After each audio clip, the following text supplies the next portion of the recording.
কোনো রকম চাল বা চালের গুঁড়ো ছাড়াও যে এত সুন্দর ফুলকো ফুলকো চিতই পিঠা তৈরি করা যায়, আজকে সেই রেসিপি তোমাদের সাথে শেয়ার করব। কোনো রকম চাল গুঁড়ো করা বা চাল কেনারই দরকার নেই। চাল ছাড়াই ঝটপট চিতই পিঠা খেতে ইচ্ছে করলে মাত্র 10 মিনিটে বানিয়ে নিতে পারো এই রকম জালিদার ফুলকো চিতই পিঠা। তা কী দিয়ে আজকে তৈরি করব, প্রথম থেকে শেষ পর্যন্ত পুরো ভিডিও দেখো, খুব ভালো লাগবে। নমস্কার বন্ধুরা, welcome to Rupa's food story চ্যানেলে। প্রথমে আমি নিয়েছি একটা বাটি মেপে 1 বাটি মতন সুজি। হ্যাঁ বন্ধুরা, আজকে সুজি দিয়েই তোমাদের ফুলকো ফুলকো চিতই পিঠা তৈরি করে দেখাবো। যখন মনে চাইবে ঝটপট তৈরি করে খেতে পারবে। যেই বাটি মেপে সুজি নিয়েছিলাম সেই বাটি মেপে উষ্ণ গরম জল নিয়েছি 1 বাটি। 1 বাটি গরম জল এখানে দিয়ে দিলাম সুজির মধ্যে। তা খুব ভালো করে সুজিটাকে নেড়ে চেড়ে মিশিয়ে নিলাম, কারণ সুজি কিন্তু আমাদের একটু ফুলতে হবে। যাতে সুজিটা ভালো মতন ফুলে উঠে 10 মিনিট ঢাকা দিয়ে রেস্টে রেখে দিতে হবে। 10 মিনিট পর ঢাকা খুলে নিলাম। সুজিটা কিন্তু জলটা একদম টেনে নিয়েছে। দেখো, কোনো রকম জল কিন্তু আর সুজির মধ্যে নেই। এরপর একটা বড় মিক্সিং জার নিয়েছি। যেই সুজিটা আমি এখানে জল দিয়ে ভিজিয়ে রেখেছিলাম গরম জলে, সেই সুজিটাই মিক্সিং জারের মধ্যে পুরোটা নিয়ে নিচ্ছি। কারণ এইভাবে তো আমাদের চিতই পিঠাগুলো তৈরি করা যাবে না, তার জন্য আমাদের সুন্দর করে একটা মিহি পেস্ট করতে হবে। 1 হাতা মতন অল্প জল দিয়ে দিয়েছি। অল্প জল দিয়ে আগে খুব ভালো করে একটা মিহি পেস্ট তৈরি করে নেব। ঠিক যেন পেস্টটা যত মিহি হবে চিতই পিঠাগুলো ততটাই সুন্দর হবে, আর পেস্টটা একদম ক্রিমের মতন হবে। একটা বাটিতে সম্পূর্ণ ব্যাটারটা ঢেলে নিলাম। এখানে কিন্তু বেশি জল ব্যবহার করা যাবে না, খুব যেন ব্যাটারটা পাতলা না হয়।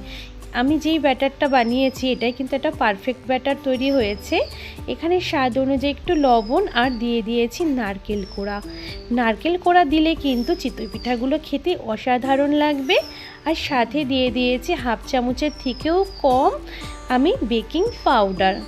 বেকিং পাউডারটা দিলে ফুলকো ফুলকো আর ভীষণ জালিদার তৈরি হবে পিঠাগুলো। খুব ভালো করে নেড়ে চেড়ে সমস্ত কিছুকে মিশিয়ে নিচ্ছি। এখানে আগে পুরো ব্যাটারটা রেডি করব, কোনো রকম জল কিন্তু আর আমি এখানে আর দেব না। ব্যাটারটা বেশি পাতলা হলে চলবে না। তা খুব ভালো করে সব কিছুর সাথে ব্যাটারটাকে মিশিয়ে নিচ্ছি। আর আজকের ভিডিওটা ভালো লাগলে অবশ্যই একটা লাইক করে দিয়ে আমার সাথে থেকো, পাশে থেকো। ব্যাটারটা ঠিক কীরকম হবে দেখিয়ে দিলাম। হাতার মধ্যে থেকে দেখো একটা দাগ টেনে নিয়েছি, কিন্তু দাগ দুটো কিন্তু একসাথে মিলবে না। ব্যাটারটা একদম রেডি। এখানে আমি একটা কড়াই বসিয়ে দিয়েছি। কোনো রকম সাঁচের দরকার নেই। প্রত্যেক দিনে রান্না করি যে, সেই রান্নার কড়াইতেই করে নেব ফুলকো ফুলকো চিতই পিঠা। প্রথমে আমি কড়াইতে 2 হাতা মতন ব্যাটার দিয়ে দিলাম। তোমরা চাইলে ছোট বড় করতে চাইলে 1 হাতাও দিতে পারো। তারপর ঢাকা দিয়ে 3 থেকে 4 মিনিট অপেক্ষা করব। 3 থেকে 4 মিনিট অপেক্ষা করলে দারুণ সুন্দর এইরকম ফুলকো চিতই পিঠা কত সুন্দর রেডি হয়ে গেল। আর দেখে কেউ মনেই করবে না যে এটা চাল দিয়ে বানানো নয়, আর খেতেও কিন্তু দারুণ হয়। একইভাবে আমি আরও একটা চিতই পিঠা বানিয়ে দেখাচ্ছি। একইভাবে প্রথমে 2 হাতা মতন ব্যাটার দিয়ে দিলাম এখানে। তারপর ঢাকা দিয়ে আমি এটাকে 3 থেকে 4 মিনিটের জন্য অপেক্ষা করব। 3 থেকে 4 মিনিট অপেক্ষা করলেই দেখো এরকম ফুলকো ফুলকো চিতই পিঠা কত সহজে রেডি হয়ে গেল। আর আমি প্লেটে সার্ভও করে নিয়েছি। আর ওপরে যে একটু সাদা সাদা দেখা যাচ্ছে, এগুলো কিন্তু নারকেল। যেহেতু নারকেল দিয়ে বানিয়েছি, আর গরম গরম খেতে কিন্তু দারুণ লাগে। একবার হলো বাড়িতে বানিয়ে খেয়ে দেখো, মনেই হবে না যে এগুলো চাল ছাড়া বানানো। মনে হবে যেন চাল দিয়ে চিতই পিঠাগুলো তৈরি করা হয়েছে। এবার থেকে তাহলে বন্ধুরা যখনই পিঠে খেতে মন চাইবে চিতই পিঠে খুব সহজে সুজি দিয়ে বানিয়ে নেবে। আর কতটা সফট আর নরম হয়েছে সেটা তোমরা বুঝতেই পারছো। আর দেখো দুদিক থেকে কতটা সুন্দর হয়েছে। আমি কিন্তু চিতই পিঠা ভেঙেও দেখাবো যে ভেতরটা কতটা জালিদার হয়েছে।